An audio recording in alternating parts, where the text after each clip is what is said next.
Greetings, fellow barbarians.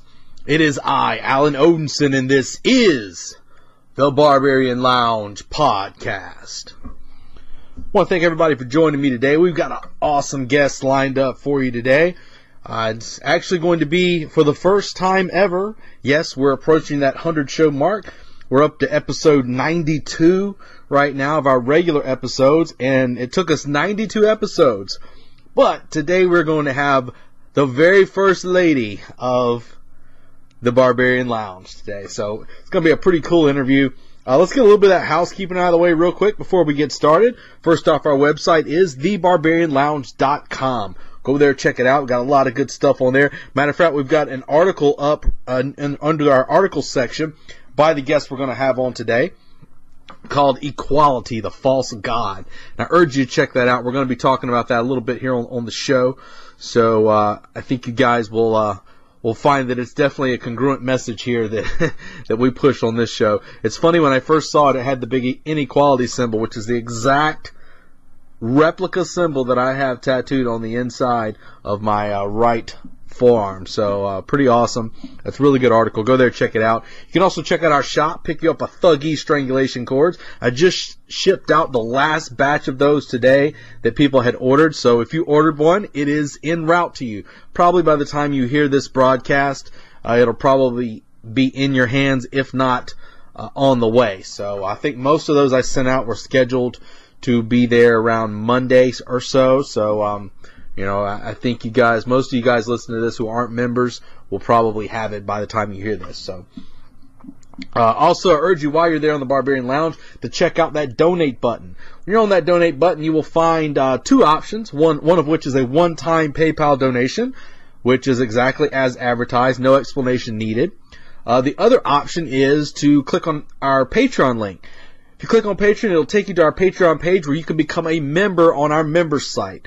As a Patreon member, you have several perks and benefits, one of which, and probably the most important, is that you are supporting the Barbarian Lounge. Contrary to popular belief, podcasting is not a get-rich-quick scheme, okay? It's not even a get-rich-slow scheme. It costs money to keep things up and running, to keep security up and running here on the sites, and I actually have to kind of outsource that sort of security because I am, quite frankly, not equipped to handle it. We suffered some pretty big attacks last year from some of the enemies that we've made on the left-hand side of things. So, needless to say, we had to upgrade systems and software, and that sort of thing costs money. So the best way to support the broadcast is to become a member.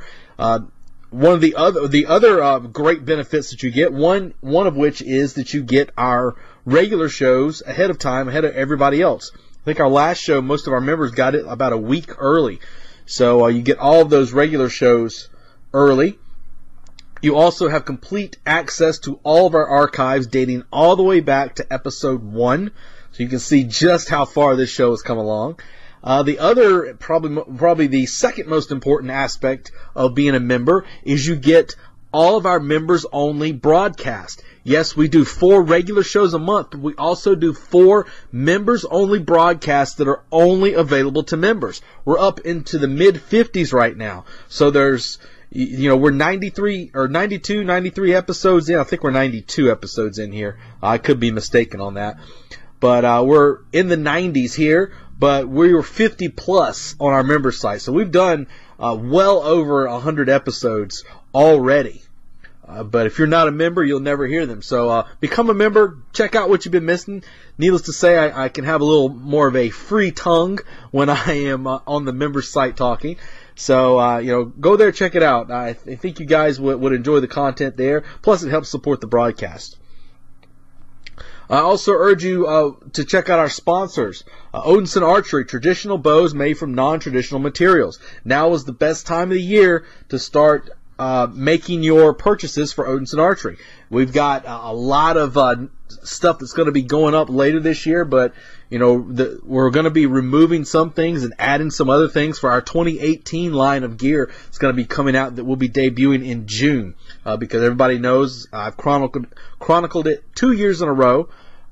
We go to Blade Show every year, and the first week of June in Atlanta, so we will be there on the floor, and new items will be debuting, but now's the time to start picking stuff up if you want to get it. And every single purchase from OdinsonArchery.com not only brings you closer to the world, the brotherhood of the bow, a world that few people are willing to step into, but the more people I've introduced, man, they have found it to be greatly beneficial in numerous ways. But Odinson Archery is the most affordable way to step into the brotherhood of the bow. Plus, all of your purchases support the broadcast here. Our other sponsor, Mightycon, MightyConUSA.com. I'll read my little liner here. Mightycon, with the proper diet, supports the cell's fastest, most effective absorption of natural nutrients in each 250 milliliter bottle and sustains the body's mitochondrial generation of usable energy, key to producing ATP, the energy-rich fuel the body needs to achieve peak athletic strength, performance, endurance, and recovery. MightyConUSA.com. Yeah, go there, check them out. When you go there, tell them Alan Odinson sent you, and they'll hook you up. My boy Ben there, it's not some big energy drink company or something like that. Very, very small grassroots type company, and they've been supporting this broadcast for a while, and you guys should check them out. I've been using Mightycon for quite a while. I'm not as young as I used to be, so recovery is very, very, very important. Based off of me burning the candle at both ends and plus lighting a little bit of a fire in the middle. Needless to say, I'm running wide open all the time, and I got to have a little bit of an extra boost to keep me alive. So Mightycon is definitely the way to go. Oh, let's see here. I think that's about it, guys. If you guys haven't checked us out on UCY.tv, I urge you to go there and check us out there as well, UCY.tv. There's a lot of good shows on there, and they've been carrying this particular show for quite a while. So check us out there on UCY.tv. Live chat goes on during the show, and you can chat with other people about the content there.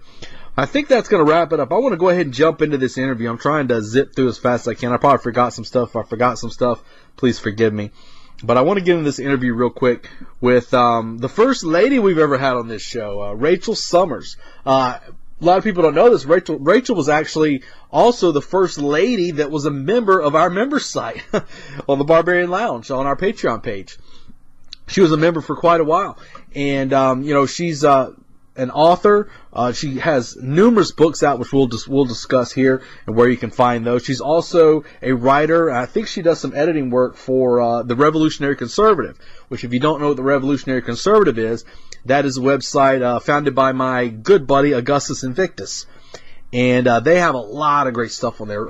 But Rachel's been in the thick of things. She's been on Red Ice a few times. But she's I believe, I don't want to mess this all up, but she'll explain it better in the interview. But I know she has a background in history as well. And one of the main reasons I want to get her on is she was doing these phenomenal little short essay type things with pictures on her Facebook page called No Culture. And I think it's really congruent to what we've been talking about here. Well, we've discussed for many, many years now, or many episodes now, not years, but many episodes now, about the culture war that's been going on. And as much as we would love to not have to worry about this sort of thing, it is attacking us at the very root of who we are. When you start disconnecting people from their culture, disconnecting people from their roots, and pretty much degrading that which they built, which the European people have built all throughout the West. I mean, the Western society is based on European culture. We're going to talk about a lot of that here, and I think that you guys will leave with a pretty interesting perspective on things. So without further ado, enough of me talking. Let's go ahead and get to Rachel Summers' interview, and I'll see you guys on the other side. All right, guys, I am on the line with Rachel Summers. She is the first lady. I don't know if she wants this title, but she is the first lady of the Barbarian Lounge. Rachel, how you doing? I'm great. How are you? I am doing fantastic. I've been wanting to get you on the show for a while because I've followed a lot of your work that you've been doing with the Revolutionary Conservative and a lot of the stuff that you put on your Facebook page. So I wanted to have you on the show. I'm really happy for you to be here today. Thanks. I'm happy to be here. So Some people may not know who Rachel Summers is. I know who Rachel Summers is, and a few people in the know who Rachel Summers is. But some of these people that are just living under a rock and addicted to television and diet sodas and stuff like that, don't know who Rachel Summers is. So please inform us, who is Rachel Summers? Give us a little bit of your background. All right. I'm a self-published author. I will spare you my very non-dramatic childhood, and I guess we'll go to grad school. I refused conditions for admission to a PhD program, and I ended up working at a Harley shop instead, and that's where I wrote my first novel entitled Condemnation. It's about a modern-day Joan of Arc who finds herself in a battle between two rival biker gangs. Oh, wow. That's the short version of how I ended up where I am now. That's awesome. That sounds like an interesting topic, like for a book. Admittedly I haven't read any of the books. I didn't. That sounds like a really awesome topic for a book. Like I can actually see that and making it like a modern day Joan of Arc and moving that storyline into something which a lot of people can kind of relate a little bit more to, like biker gangs than they can to the actual Joan of Arc time period. So that's pretty cool. That was the plan, and it surprisingly transferred very easily. That's pretty crazy. You get these groups of men with all the metal and the leather, and they haven't changed that much. Right. Yeah, that's true. I mean, it's tribalism in a new form. It is. Right. It's and the structure of a lot of the MC groups is very similar to what you see with with a lot of the way tribes are set up today. I mean, they've got their own government. They've got, my dad used to fix bikes in a Harley shop, so I hung around there for a little bit as well. So, you see the types of people that come in and out of there, and they've got their own code of honor. It's quite interesting. It really is. And working at the shop was a safe place to watch that happen. Right. Plus, I would bring homemade baked goods for the guys, and that would kind of, it was like a truth serum. They would open up and start telling me stories they probably shouldn't have. and I warned them from day one, I'm here because I'm writing a book. Anything you say can and will be put in a book, so watch what you tell me. Everyone's name was changed, but a lot of the bikers in the book are based on the characters. Awesome. That's pretty cool. And I've followed a little bit of your work and stuff that you've done for the Revolutionary Conservative. Now, I don't know if I messed this up when I was doing like the intro stuff before we started the interview, but are you the editor for the Revolutionary Conservative, or do you do editing work for the Revolutionary Conservative? I essentially just write my own articles and edit them myself and put them up myself. Okay. But I am one of the editors should someone else need help, and I can also bring in other authors if anyone is interested in submitting an article. Excellent. Yeah, because it's funny because it was ironic because I saw, you probably don't even know about this, I saw an article that somebody had posted something on Facebook about, it was some meme or something from the Revolutionary Conservative, and people were fussing about some of the articles on there, and your name came up about some of the articles you had written. And I thought it was hilarious because I was like, oh, well, this is perfect timing to have Rachel on the show. I think it was, I don't remember which article it was. It might have been the one about the six-pointed, what was it, The 6-point taboo? 6-point taboo, that was it. Yeah. And what happened was I can tell you what happened, and I know it. I knew it before they even, if people haven't read the article, go check it out, The Revolutionary Conservative. I'll even put a link to it, just because it might trigger some people. But what's funny was when I was looking at that article, they were like, oh, I can't believe they wrote this, it's terrible, and, they throw out the buzzwords, white supremacists, Nazi, yada, yada, yada. And I went to the article and I started reading, and, there's nothing inflammatory in there. What happened was the person stopped at the very, very first 3 words. The very first 3 words that said the Jewish question, and everybody freaked out. And I was like, you gotta keep reading the article and not wig out over seeing these scary words. Exactly, and that was the point of the article. We should be able to ask questions about any group and not get in trouble just for asking questions. It's just honest inquiry. It's not meant to be anything more than that. And there shouldn't be a group exempt from that. Exactly.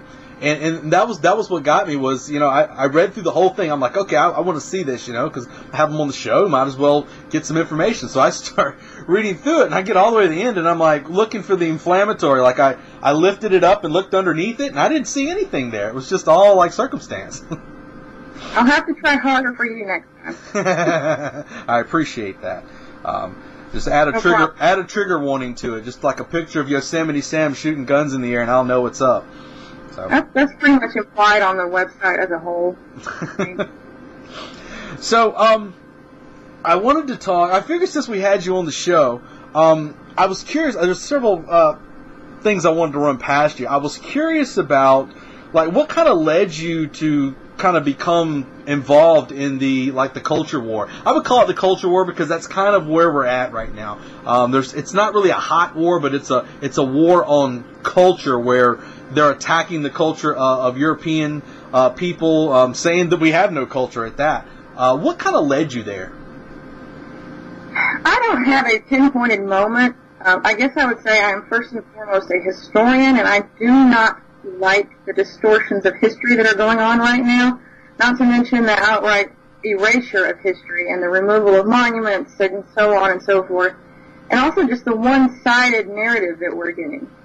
I don't really care which group is involved, but if you're going to tell pieces and parts of the story and use this manipulative language and try to push and pull people to believe a certain thing, when you're leaving out 90% of what actually happened, I don't really care what the subject is. That's not right. That shouldn't happen. Mm-hmm. And people need to read as much primary source material as possible because the historians we have now are just not telling you the truth. Right. I think that is my primary trigger, if you will, for getting involved in the culture war. And that's people don't understand how much of a dangerous precedent that is. I mean, there's been science fiction novels written, dating back to, with Orwell and beyond, where people have talked about these things happening, and the destruction of culture, the destruction of history. These are dangerous precedents. Right, and what we all need to understand is it does not just affect one group. It's not just a statue. People keep saying, oh, it's just a statue. Well, it's not, because it's not going to stop there. It never stops with just one group or just one statue. They'll go after someone that is maybe not a very liked group at first just to kind of test the waters. Of course, we saw that with the Confederate monuments. That's kind of a taboo subject, so nobody's going to protest a whole lot. Well, now everyone's slamming the Founding Fathers, so where's it going to stop? It's a slippery slope, and we're on it, and we need to dig in our heels and stop before it's too late. Right. And, we're starting to see, you posted the article the other day, and I think I reposted it, where, what was it, some of the leftist groups were upset about not including Muslims, or the LGBT groups, not including Muslims. I think it was Antifa was protesting because Muslims are offended by gays, so now they don't like the LGBT movement or something. Yeah. Just absolutely ridiculous. Yeah. They're predators, and a predator only knows one thing: to consume. And once once the food runs out, they'll start looking for other things to eat, and they'll start eating each other. So, I'm like, hey, let's set the table, and let them start eating each other. But it saves ammo in the future, as far as I'm concerned. Exactly. It is rather funny, though, to watch them turn on one another. You can only be politically correct to a point before you kind of make an ass of yourself. Yeah, eventually they'll start kind of destroying each other, and hey, let them have it. If that's what they want to do, destroy each other. But it is kind of interesting to see how far the system started to evolve itself. They've evolved themselves into this kind of like chimera creature where they don't even really know quite what they are anymore. It's just, we're outraged at everything. I think they wake up just every morning and just try to find, what am I going to be pissed off about today? It does seem that way. Yeah. A lot of people just kind of wandering around without really knowing what they're doing. Mm-hmm. Exactly. It's a bizarre time to be alive. Very much so. So, and also, with you being the first lady of the show, I think it would be kind of crazy for us not to talk about some of the stuff with the modern feminism, right? Modern feminism. That's an interesting topic in itself. There's the push right now for women's power, but to be quite honest, what they're offering is not really women's power. It's almost like a kind of a hybrid, like, degradation of women that they're promoting as power. I don't think we should even call it feminism at this point, because they have rejected their own femininity. Mm-hmm. And if they feel like they have to behave like men in order to be accepted as women, it makes no sense whatsoever. Yeah, it's really crazy. I mean, you've got women that are saying we should be respected, we should be, we should be held to a certain standard, but yet they go out and they wear vagina hats and the whole outfit. Yeah, a living, walking vagina. I mean, come on. I know as a woman that makes you feel very proud, does it not? Not at all. No. The whole idea of getting women out of the kitchen, it's kind of crazy. I mean, why do you need to get out of the kitchen? So you can go to McDonald's? You still have to eat. So I'm not sure why the kitchen is seen as such an oppressive place. It's where you make food for your family. It's not oppression. It's empowering.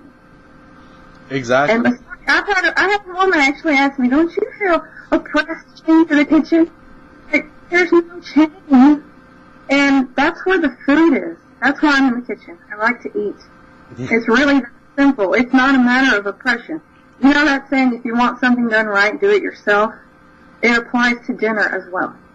Yeah. I'm not going to just let strangers make all my food and then end up morbidly obese. My kids are obese and we're at the doctors all the time. Mm-hmm. No. Yeah, it's such an important fact for women. I mean, people. I always hear people try to kind of like you were saying, kind of degrade the idea of a woman being in the home, a woman being in the kitchen.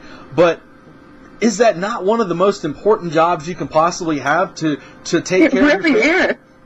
Yeah. And have you been out there in the world lately? It's not a good place. I would rather stay home. Right. I know. Yeah, I know. I think a lot of us would. Trust me, I live in a tiny little small town, and I don't venture out too far from where I'm at. They're crazy. Yeah. Leave me at home. I'm fine. Yes, thank you. Yeah, exactly. Well, you've got the thing that gets me too is like, especially with the modern feminist movement, is there's a lot of this.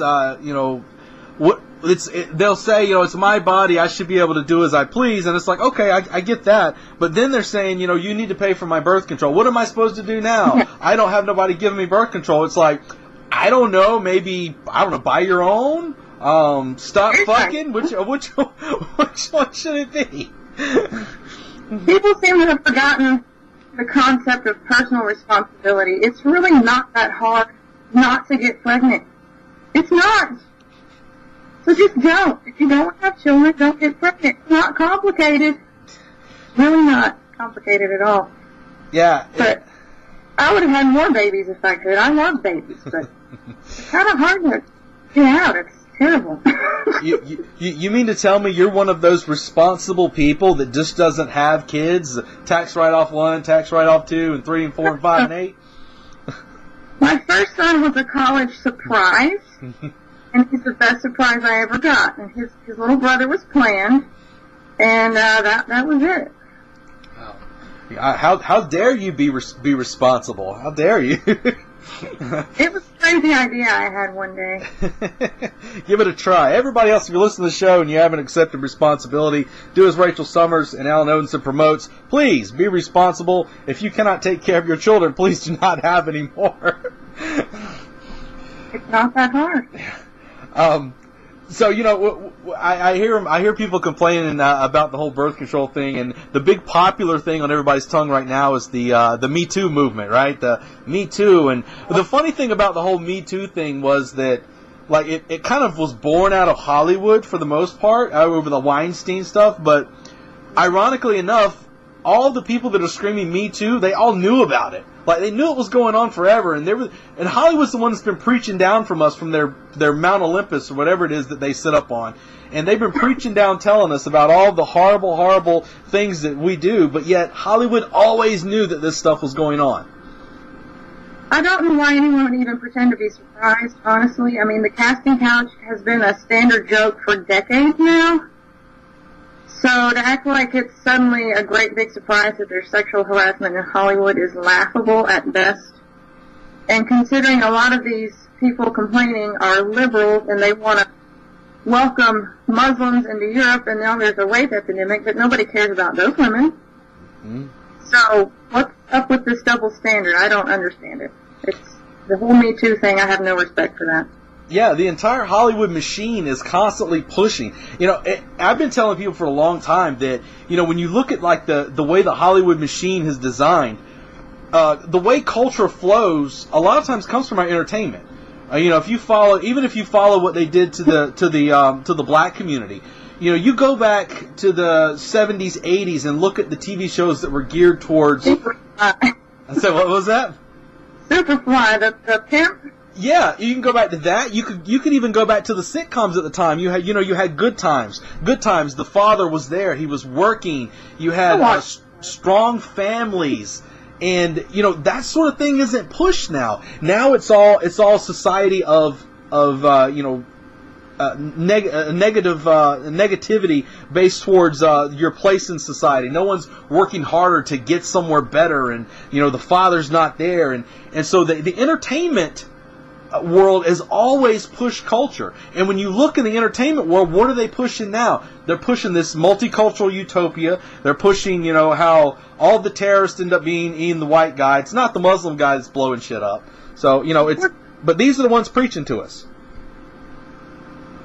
Yes, they are, and they enjoy preaching. And none of it makes any sense if you take a moment to really stop and listen to what they're saying. It's completely illogical.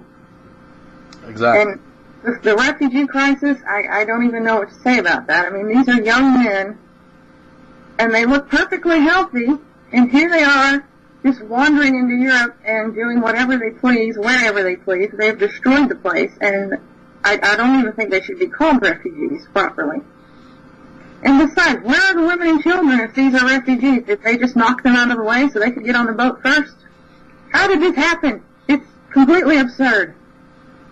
Yeah, it's insane, you know, when you really look at like how the whole thing's set up. I posted something a while back saying it used to be whenever you wanted to go conquer a nation, you had to weigh a lot of things, like how many people are we going to lose in the process? What is there to gain? And are we going to take this land? So there was a lot of things, a lot of loss that was factored in. Now, you don't even need any weapons. You just walk across and say, give me half of what everything you got. And they go, okay. And the very people you're conquering will get on their knees without any kind of violence and say, here you go, here. It's a whole guilt trip issue. I mean, people are afraid to say no to anyone with slightly darker skin than they have because they'll be called a racist. Mm-hmm. You know, at this point, I don't know how that even works anymore. You can call me whatever you want, but I'm not inviting you in here to have dinner and possibly take everything around. Not happening. Exactly. You have to be practical to a point and stop worrying about people's opinions and, you know, try to keep your children safe, for goodness sakes. It's not complicated. Yeah. It's amazing how many people are willing to bow down for fear of being called a name. Like that's the ultimate weapon anymore, is a name. I don't even know how that works. I can see maybe 10, 20 years ago, but at this point they've thrown out so many names that the language has become completely meaningless. And you can call someone as many names as you want. Does it really matter? You know, I'm not going to do something that I think is unethical because you're going to call me a name if I don't do it. Mm-hmm. Yeah, and I'm still we're trapped in a giant high school, and it's a popularity contest. And, you know, I didn't care then, and I don't care now. And that's really the mentality that we have to take. I mean, we saw a lot of stuff after the whole Charlottesville rally. When it went down, you know, that whole thing started. Yeah, that whole thing started a lot of issues with a lot more so with the R word. I know that was shortly around that time was when we got attacked, even though the Barbarian Lounge was not even there on that day. That was the time we got attacked, and we got lumped into that group. I don't know, because maybe some of the guests we had, but it was amazing how after the whole Charlottesville thing, like, it just really turned on really, really heavy, and then the name calling, and then they were getting people fired, and, you know, you start moving in and making people lose their jobs. You know, that's moving past the whole internet playground now. Now you're drifting into my actual life, and there's a problem there. And a lot of people there weren't there as part of a neo-Nazi group. I honestly didn't even see any neo-Nazis while I was there. I mean, it was utterly chaotic, so I didn't see everything. I know I went because it was a matter of historic preservation. And I also had friends there, and I kind of wanted to be there with them. But what I saw was a lot of violence and hatred on the part of the left. And it was, like, completely and utterly ridiculous. There would be a person holding a sign that says, "Love trumps hate," in one hand, and throwing bricks with the other hand. That makes no sense. Yeah. The whole thing was a debacle. But. Right. Well, you know, the day it happened, because I knew some people who were there, you being one of them, and I was actually here at the house watching all the live streams, watching them play out as it was happening, and to see how that whole thing went down, it was a complete setup from the get-go. I mean, just a complete and utter setup. You know, you can't take people and bottle them into one area and then push them into the people, you know, throwing soda cans filled with concrete and, you know, attacking people with bats. And then everybody focuses on that one fat lady that got run over or whatever. You know, and okay, well, sorry she got hit. But at the same time, what about all of the people who were just literally in fear for their lives when they were there? True. I'm honestly surprised it didn't go off worse than it did. I have to say, everyone there on the right was amazingly calm. We were told that we had to leave the park. We all just kind of lined up together, made sure we had a buddy, because it really was not a safe situation. And we just walked calmly and deliberately back to the other park, and that was it. It could have been a lot worse. Yeah. I watched one of the militia groups that were there actually escort these people. Trying to escort these people out of there. And there was at one point where they had got turned around, or somebody was injured, or something had happened, and they couldn't move anywhere. And they were basically wedged against a building, and they were surrounded by people. And the militia had created a line in between them and the mob. And I seriously believe if that militia group had not been there for that there probably would have been some deaths there. Really, really, really bad stuff. Yeah, it could have been a lot worse than it was. But I'm grateful that it went off as well as it did, given the circumstances. Right. Absolutely. I wanted to talk to you. One of the main reasons I wanted to have you on was about your no culture stuff that you were putting on Facebook a while back. And I've got it here in front of me. I don't know if I have to pull it up here, but with the no culture writings that you did. You had a variety of different pictures, and there was no culture, and then you would have like a statement about it. Tell us a little bit about why you decided to do that, and maybe give us some examples from that.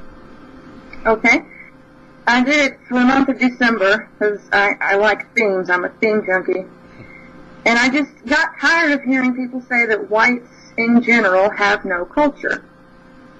So I thought, okay. People are very visual, so I'll find pictures of this, that, and the other, and, you know, some little saying about it. And it started, I think the first one I posted was a scene from Swan Lake, and the caption was, "No culture," they said, and so we set our tails to dance. Something like that. And I did Beowulf and Wagner and Beethoven, sword making, broom carving, all sorts of things. Just different facets of, I guess, Caucasian culture, to speak broadly, and just to say that we do have a culture. Yeah, absolutely. And saying that we don't is kind of ridiculous.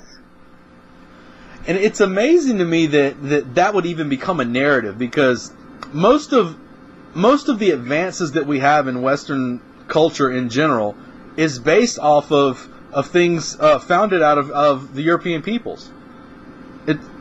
It's amazing to me. Like you were talking about, like with the sword making. Right. These sorts of things weren't happening in other parts of the world, and they refined it to an art. Exactly. Some of these weapons that we have are just amazing, elaborate, artistic pieces, like the Sutton Hoo mask, some of the Viking ships that they've uncovered, illuminated manuscripts. I mean, you really can't get much better than that. Mm-hmm. So to say that Europe has no culture is absolutely absurd. It's all over the place. Yeah, the tales, the architecture. I mean, the architecture alone is a phenomenal testament to the power that the European people brought to the world. Yes, it is. Everything from Hadrian's Wall to Neuschwanstein, Gothic cathedrals. Honestly, I don't know that we could even build a proper Gothic cathedral today. Nah. They're amazing, and I don't know that people are alive now that would be able to do that sort of craftsmanship. Mm-hmm. And there's always those people that will hear us talk about these things, and they'll start pointing to things like, they'll say, oh, what about Egypt? What about the pyramids? And what about, this and, and this area? The fact of the matter is you can point to those areas if you like, but my question is when I look now, when I look at what is available now, what's the last thing that these civilizations have put forth for the planet lately, besides a population boom? Exactly. And you can talk about the pyramids all you want. They are amazing structures, and people have tried to reproduce that in the camps. So I'm not trying to take away from anybody else's culture. I'm just trying to enjoy mine. Mm-hmm. I mean, why is that not okay? I got just as upset when the Muslims years ago were exploding the 10,000-year-old Buddhas. That's not okay either. Mm-hmm. When they were going through there and destroying the Sumerian, a lot of the old Sumerian. Oh, it's horrible. Yeah. Culture, worldwide is something we should all try to preserve. Mm-hmm. I don't care who you are. Don't go trashing other people's culture like that. It's not okay. Like literally trashing it. Yeah. Well, everybody's culture.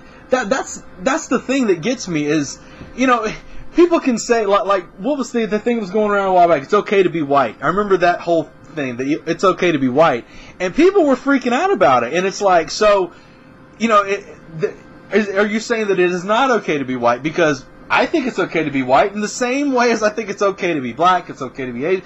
Celebrate that. But you're just born that way. you can't really help what color you are when you're born. Why is this still a thing? Exactly. And that's the thing, is it's like, this is the differences that we have should be celebrated. That's the spice of life. If everybody was exactly the same, life would be so boring. It would, and when you get everyone together and call it multiculture, you end up with no culture. Exactly. You have you really like diversity. We need to respect some borders and let people have their culture in their own place. Mm-hmm. Precisely. I don't know why that's a controversial statement. I really don't. And the whole diversity thing gets me too. The big thing that everybody's been talking about recently, the new Black Panther movie that's coming out this weekend. And they're like, oh, it's the beacon of diversity in the Marvel world, as if, no other, let's forget about Blade, because he didn't have, 3-4 movies. Let's forget about that. But even with that, the Black Panther movie, okay, so you've got a predominantly black cast in there, and that's being celebrated as the beacon of diversity. That's not diversity, that's domination. There's a difference. At the end of the day, when they say diversity, what they really truly are saying is domination. Yes. And I haven't been to a movie in years, because I'm just over Hollywood, so I haven't been in years. So I will not be going to see Black Panther, but, that's fine that they have a comic that's exclusively for that race, or that genre, subculture, whatever. I don't care. We have the Thor movies, and so what? To each his own. Just everyone needs to stop griping so much. Exactly. That's what's amazing. You can have Wakanda, I can have Valhalla. That's it. You know, and that's what's funny is just because you say that, you know, I like me does not mean that I automatically hate you, right? I mean, if I say I like Alan Odinson, it does not magically mean that I dislike Rachel Summers or anybody else. It's crazy. If for some reason, if you say that you love yourself or love this, that automatically means the complete opposite. Right? So you must dislike everything else that's opposite of that which you say. It makes no sense. Now, there's a lot of conclusion jumping going on lately. I'm beginning to think it's like a legitimate sport or something. People are just making things up where, you know, it's not there. You just inferred it. It's not there. But go ahead. That'll be the newest thing in the Antifa Olympics, conclusion jumping. Yeah. That'll be a stiff competition, let me tell you. There are some real pros out there. Yeah, but it's crazy though, man, to listen to the nonsense that's coming from the left. You know, they've been pushing this whole idea, this this us versus them thing, and I've always contended that that's always been the plan from the get-go. If you look at the communist revolutions. I know you've spoken about in some of your articles about the Bolshevik Revolution, and you look at the way that was set up. That was set up pretty much in the same fashion that we're seeing kind of the beginning processes of here from the left. Yes, big money, global interests, and just a whole lot of dirty dealing going on. Mm-hmm. Yeah, precisely. And we see that. You know, I've seen. I've said tons of times that I think if anyone should be upset with the left, upset with what I would term as the communist left, if anybody should be upset with them, it should be the minorities, because they're the ones that are constantly being used as the foot soldiers. Oh, they're absolutely 100% manipulated. Mm-hmm. It's sad. I hate seeing it. I really hate seeing it because, you know, I'm this show, you know, everything that my whole goal is empowerment. You know, we've got people of all cultures and races that listen to this show, and we all have the same message. It's empowerment, and you know, embracing that which makes us different. And you know, but that's not the aim of the left. The socialists on the other side, the communists on the other side, it's about fomenting some sort of aggression towards each other, because at the end of the day, it's all just a push for control and votes. Right. Well, I think if you have a broken population, they're much easier to control, and that's really what it comes down to, is political power. Mm-hmm.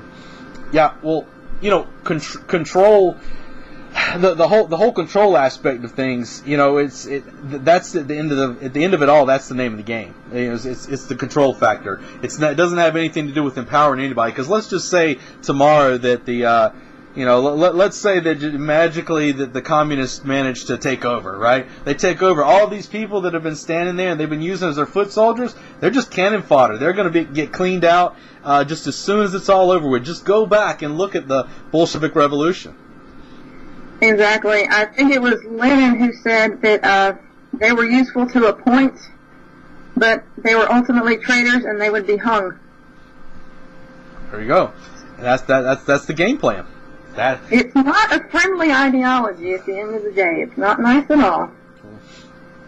Yeah, and I mean, and you try to tell people this. You try and inform them of the danger on the horizon, but you know, you have to walk kind of this fine line of knowing, kind of not jumping to every whim of the leftists, not becoming reactionary to every single thing they do, because, you know, like you said, there's so much shit going on, you know, and they're throwing this buzzword and that buzzword. We have to learn to pick our fights and observe the enemy, but mainly focus on that long game mentality, because, you know, I've said this many times as well. You know, you and I, they're not concerned about us. We're just me. I'm just a big mouth on the other end of this mic, and you know, you're the person, you know, writing things down. Which, don't get me wrong, the writer is the danger just as much as the guy on the end of the mic. But at the end of the day, they're all concerned about the next generation, the hearts and minds of the next generation, and that's why people like you and I are so important. I can agree with that. Yeah. Very important just to keep your kids informed without trying to turn, you don't want to ruin their childhood with all of this. But at the same time, they need to be aware that maybe not everything their teacher says is 100% honest. Mm-hmm. And it's not necessarily even the teacher's fault at this point. Mm-hmm. Yeah, you got two, what was it? I think I saw you write this as well, talking about the removal of the literature. To Kill a Mockingbird and Huck Finn? Yes. They're taking that out of some of the school systems now. Did they say why? I don't remember. I think Huck Finn has the N-word in it. Ooh. I honestly don't remember why they were taking out To Kill a Mockingbird. It's been so long since I've read that book. Right. I don't remember it at all. But yeah, I think that, Mark Twain, he's a funny guy. Wouldn't have been politically correct if he were around today at all. So, you got to shut that down. But really, it's just a word, and we need to teach our kids that this word at that time did not necessarily mean what you think it means. There's a whole issue of historical context with literature, and they're not teaching kids that. They're just teaching them to get offended at every stupid little thing that pops up. And well, if you don't like it, then don't read it. Mm-hmm. That's not a good approach, because you're missing out on a lot of good history and literature when you shield yourself like that. Mm-hmm. And it's important not to judge 18th or 19th century people by 21st century standards. It's just not going to work. Yeah, and you made the mention, I think, in the post about Fahrenheit 451. Mm-hmm. And that's a book. I'm telling you, if people have not read Fahrenheit 451, you definitely should read that one. That's especially the thing that always gets me is every time I see some new technology of this robot dog, man, I immediately go back to Fahrenheit 451. That's the main thing I remember from Fahrenheit 451 is the dogs. I remember the guy hiding books in the attic, and the people who had memorized entire books just to keep them alive. Mm-hmm. Like, that is an awesome goal. I'm going to memorize a book someday. I still haven't done that. Yeah, it's and then that's the dangerous precedent that's being set.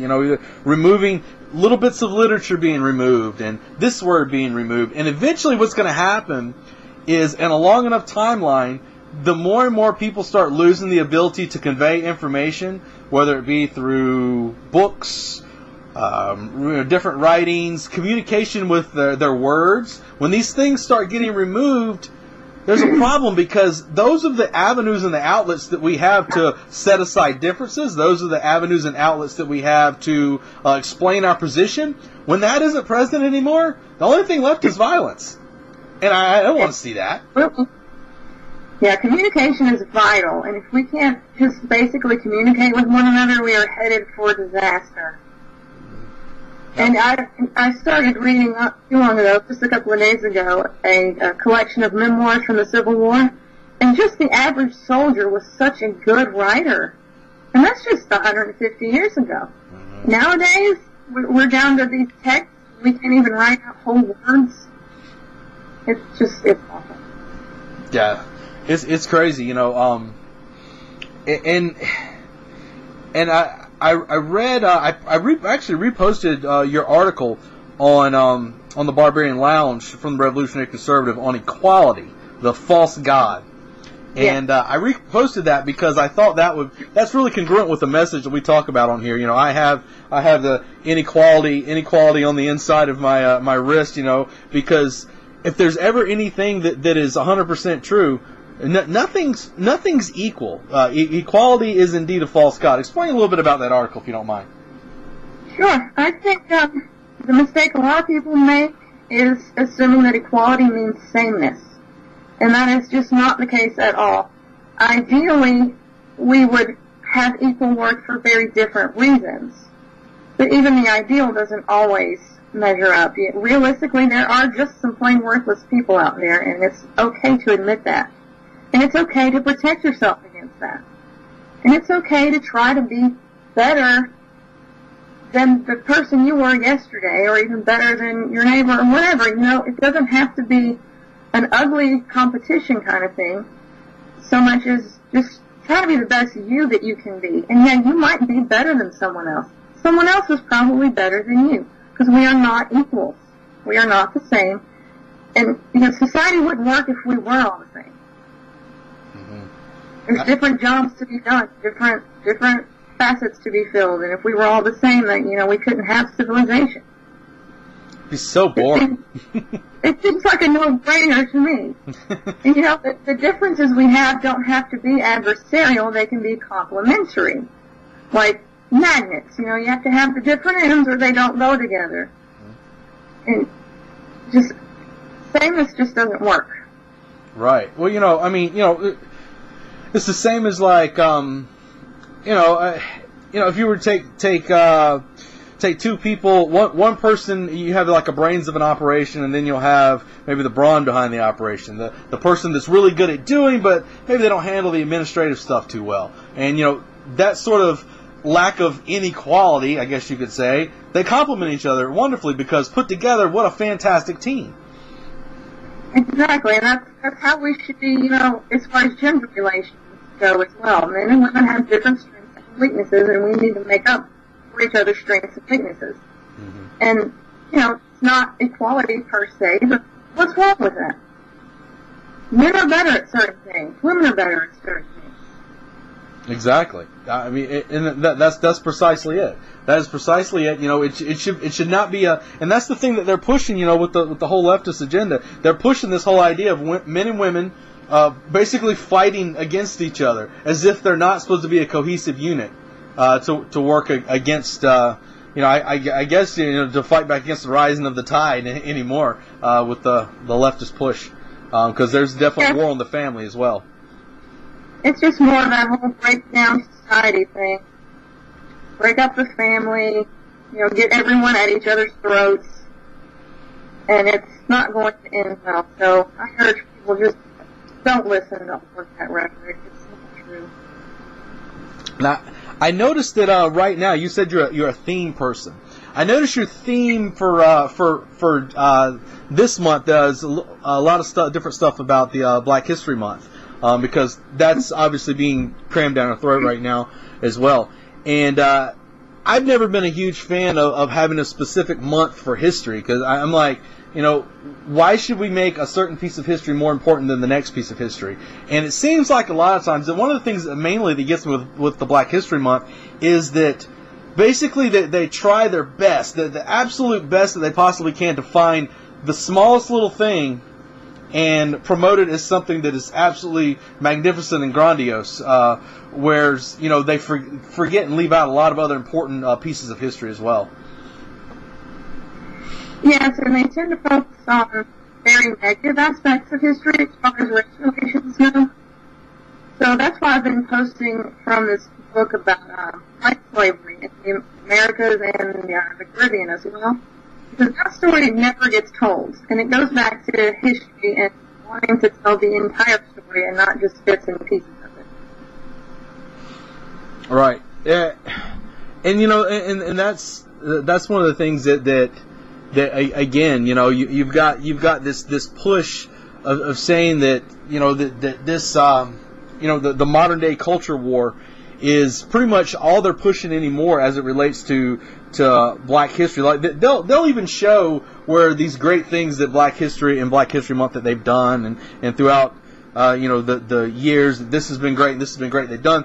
But the problem is while they're saying one thing, on the other hand, they're pushing the constant victim culture towards the Black community, which is it should be a crime. I've got some of the listeners of this show who are Black will say the same thing. They're like I get sick of them telling me that I'm a victim of this and I'm a victim of that. They're like, I get out and work every day. I work my ass off, and they're constantly telling me that I'm weak and I can't stand to this and stand to that. And they push this idea of embrace your history, embrace your culture, embrace this. But then at the other end, they're saying, well, but don't forget that you're always still a victim as well. Exactly. It's a double standard, and it's not fair. It's actually a very condescending mindset to treat people that way. And that, you could bring the lower standards of, say, college admissions into that. Why are you lowering standards for a certain race? Don't you think they can do it? I think they can. Why can't they? Why shouldn't they be held to the same standards? And then at the same time, you're screaming equality. Come on. Precisely. That speaks volumes right there. It speaks volumes. Why on one side the left is trying to push them down and say you're not smart enough to do this, but at the same time saying, you know, you need to be strong. It's like, what's a mixed message? We don't know what you want from us. You want our votes. That's what you want. Exactly. Yes. So what it comes down to, if you can't figure something out, follow the votes and follow the money. Right? You'll have your answer. Absolutely. Well, tell everybody about, real quick, we're approaching the end of the interview here. Tell everybody about websites. Tell some people about your where they can find your books, your writings, all that good stuff, everything that is Rachel Summers. All right. I have an author page on Amazon. Just type in the name, and it should pop up. I'm also a weekly contributor at the Revolutionary Conservative, and I write in the new magazine celebrating European culture called Europa's Sun. All right. I think our third issue is coming out this month. Say the name of that magazine again. It cut out on you. Europa's Sun. Okay, good. Yeah, I don't know if that's the they heard you giving out your information. They tried to hack into our system. I don't know. I'm just being stupid. But anyway, yeah. So everybody go there, check it out. I will include that stuff in the show notes here, so everyone can find it. So I know a lot of people don't like to use a lot of mental calories to have to do things. So I will put the links there so they can just click it and get right to it and find out more information there.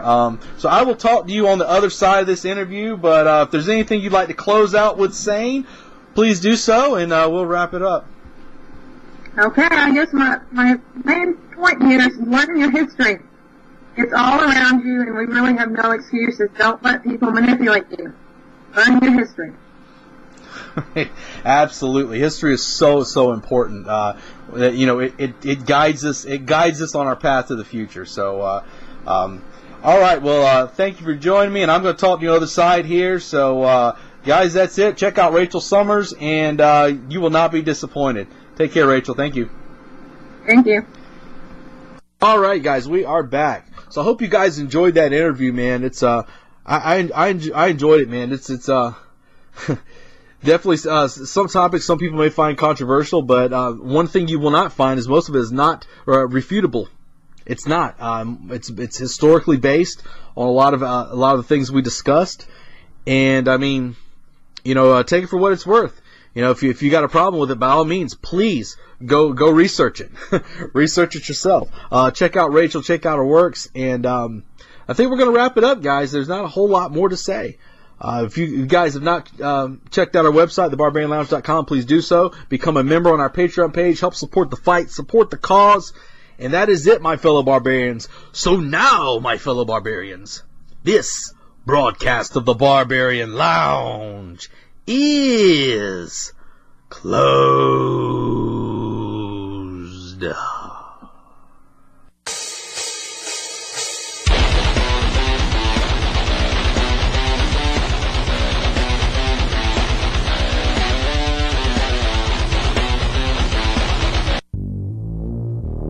Question everything. Intelligent radio for intelligent people. UCY.tv